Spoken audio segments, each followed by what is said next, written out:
Friends to Vittore classes. तो हम एक वीडियो लेके आए हैं आपके लिए, जो कि एक हम नया सीरीज़ स्टार्ट कर रहे हैं। हर दिन किसी एक टॉपिक पे पढ़ाई करेंगे, फिर चाहे वो जियोग्राफी का हो, हिस्ट्री का हो या फिर पॉलिटी का हो, किसी भी इकोनॉमिक्स का, किसी का भी एक जीके का टॉपिक हम लोग कवर अप करेंगे। ठीक है, तो आज हम लोग कवर करेंगे रेगुलेटिंग एक्ट ऑफ 1773, 1773 का रेगुलेटिंग एक्ट, उसके कुछ पृष्ठभूमि और प्रावधान के बारे में। तो उसके ऊपर थोड़ा पहले पढ़ेंगे कि क्या एक्चुअली था वो, और हमारे देश के लिए ये बहुत ही इम्पोर्टेंट भी था। तो चलिए पढ़ते हैं हमारे उस समय के काम पर। तो सबसे पहला देखिए, आपको इंग्लिश में भी लिखा हुआ है, हिंदी में भी लिखा हुआ है। मैं आपको पढ़ के समझाऊंगा क्या एक्चुअली कहने की बातें थी, उसके बाद हम लोग आगे बढ़ेंगे। तो क्या बोला कि regulating act of 1773 was first step taken by the British Parliament to control and regulate administration of East India Company in India। देखिए, ब्रिटिश सरकार बाद में आई, पहले हमारे देश में ईस्ट इंडिया कंपनी आई थी।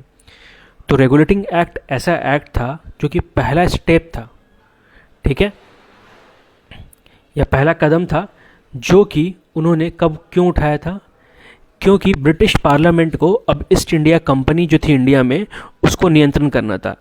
इसके पीछे बहुत सारी बैक कहानियां हैं। हो ये रहा था कि जो भी ऑफिसर्स ब्रिटिश से इंडिया में आए थे वो तो अमीर हो रहे थे, पर सरकार को वहाँ पे पैसे नहीं मिल रही थी। अब आगे बढ़ते हैं। By the early 70s the company was facing several financial distress due to mismanagement, corruption and the costly wars in India. तो ब्रिटिश गवर्नमेंट जो थी उनको बहुत सारे फाइनेंशियल इश्यूज आ रही थी, क्योंकि अब इतने बड़े देश को वो लोग शासन करने की कोशिश कर रहे थे। तो जब शासन करिएगा किसी भी की के ऊपर, तो आपको रिएक्शंस तो मिलेगा ही, जो उनको मिल रहा था। तो वो बहुत नुकसान हो रहे थे। उसके अलावा बहुत सारे युद्ध चल रहे थे। जैसे पहला युद्ध था battle of Buxar. Battle of Buxar had solidified British control over Bengal, Bihar and Odisha and making the East India Company the de facto ruler। तो उस समय का हाल ये था कि जैसे कि कहा भी जाता है कि जो इन क्षेत्रों को रूल कर लेगा, क्योंकि उसमें बंगाल बहुत बड़ा हुआ करता था, बिहार भी बहुत बड़ा हुआ था, उड़ीसा भी काफ़ी बड़ा होता था, और ये अलग एक प्रोविंस था हमारा, जिसके कारण से जो जिनका भी उसके ऊपर कंट्रोल रहता था उसको ही रूलर कहा जाता था। ठीक है, यह हमारे हिस्टोरियंस ने ऐसा लिख के दिया है। ये बात की बात है कि चर्चा का विषय है, फिलहाल हम उस पर नहीं जाएंगे, हम बस काम पे जाएंगे अपना।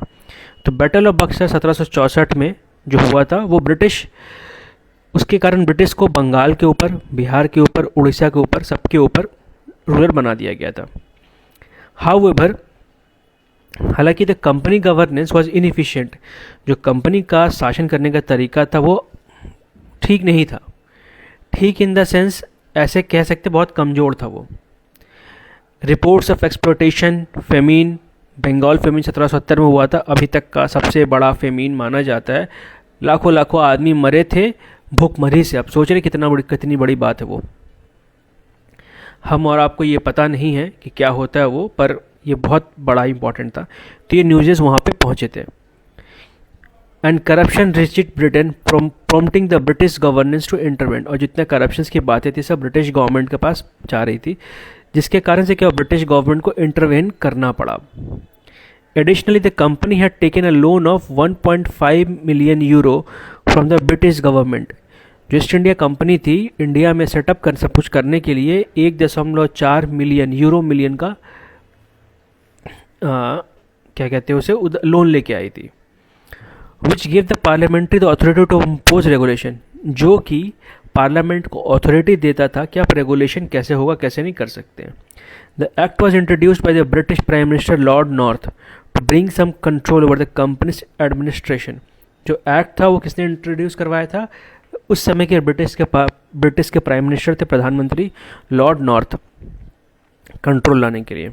ठीक है, तो आप इसे पॉइंट्स को नोट डाउन भी कर सकते हैं और अपने कॉपी में लिख सकते हैं। अगर आप सुनेंगे तो भी आपको बहुत सारी बेनिफिट्स होंगे जो आपके काम आएंगे एग्जाम्स के लिए। अब आएंगे हम लोग की provision of the regulating act. क्या क्या प्रोविज़न थे रेगुलेटरी एक्ट के।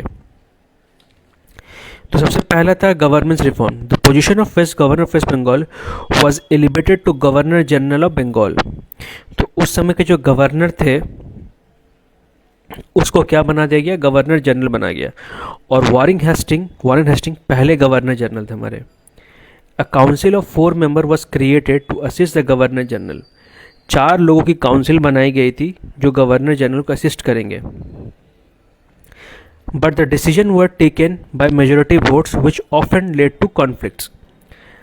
पर जो डिसीजन बनेगा कि ये होगा वो कैसे होगा, मेजोरिटी के वोट से होगा, जो ज़्यादा लोग हैं उसके वोट के कारण होगा। ठीक है, जो अधिकतर हमेशा मतभेद में हुआ जाता था। जैसे कि हमारे इंडिया में अभी होता है कि हमारी सेंट्रल गवर्नमेंट के पास 240 सीटें थी, उनको सपोर्ट मिला है, तो बहुत सारे डिसीजंस में क्या देरी आ रही है, जो कि अगर शायद मेजोरिटी होता उनके पास तो ये ना होता। आगे बढ़ते हैं। अगला था जुडिशियल रिफॉर्म्स, मतलब न्यायिक सुधार के बारे में।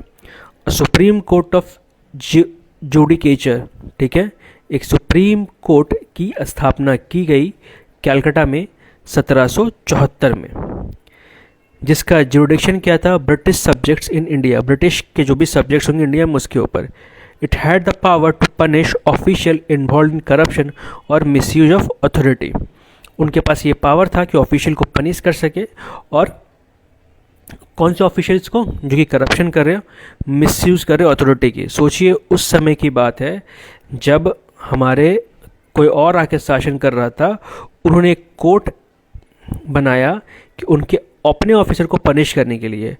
और ये बताने की बात नहीं है कि हमारे देश में करप्शन किस लेवल पे है, जितने भी गवर्नमेंट्स एम्प्लॉय है सबके तो बारे में नहीं कहा जा सकता, पर हम सभी को पता है किस लेवल पे करप्शन चलता है, नहीं काम करने का तरीका ढूंढा जाता है। सो आप सबसे यही उम्मीद है कि अगर आप चले जाओ तो प्लीज़ काम करिए जो आपको दिया जा रहा हो और जो आपके एरिया के अंडर हो, ताकि 10 साल बाद भी फिर से या 20 साल बाद भी आपके जो आने वाले फैमिली हो या सक्सेसर हो उनको ये चीज़ झेलना ना पड़े कि ये काम नहीं हो रहा है सही तरीके से। कंट्रोल ओवर कंपनी, जो ईस्ट इंडिया कंपनी उस पर कंट्रोल करना था। The act required the company's director to report their affairs to British government regularly.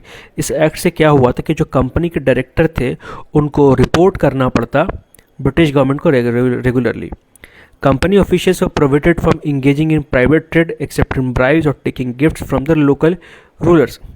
जो कंपनी के ऑफिसर्स थे उनको क्या था कि वो प्राइवेटली ट्रेड नहीं कर सकते, अपना बिजनेस नहीं कर सकते, अपना कुछ नहीं कर सकते, ब्राइब घूस नहीं ले सकते, इसके लिए भी लॉ बनाए गए थे। सोच लीजिए जैसे कि हमारे देश में taking gift from local ruler, कि बाकी से रूलर से गिफ्ट नहीं, जैसे आज के टाइम में बिजनेसमैन से लोग गिफ्ट ले लेते हैं कि ये आप सस्ता ज़मीन हो या कुछ और भी हो जो उनके दे देते हैं, जो कि गवर्नमेंट के रेगुलर वैल्यू से कम है।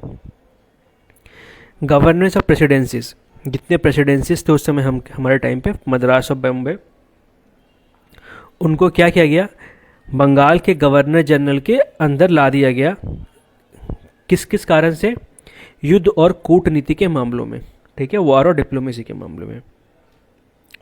अब इसमें लिमिटेशंस क्या क्या था। लिमिटेशन ये था, it did not provide complete control to the British government over East India Company. ये क्या था कि ईस्ट इंडिया कंपनी का से लेके सारा कंट्रोल ब्रिटिश गवर्नमेंट को नहीं दिया गया था, ठीक है, जिसके कारण से बहुत सारे अन्याय हुए थे उस समय, इतना कि जिसके हम चर्चा, मतलब जिसको हम इमेजिन नहीं कर सकते हमारे जनरेशन के लोग, क्योंकि हमने वो देखा ही नहीं है।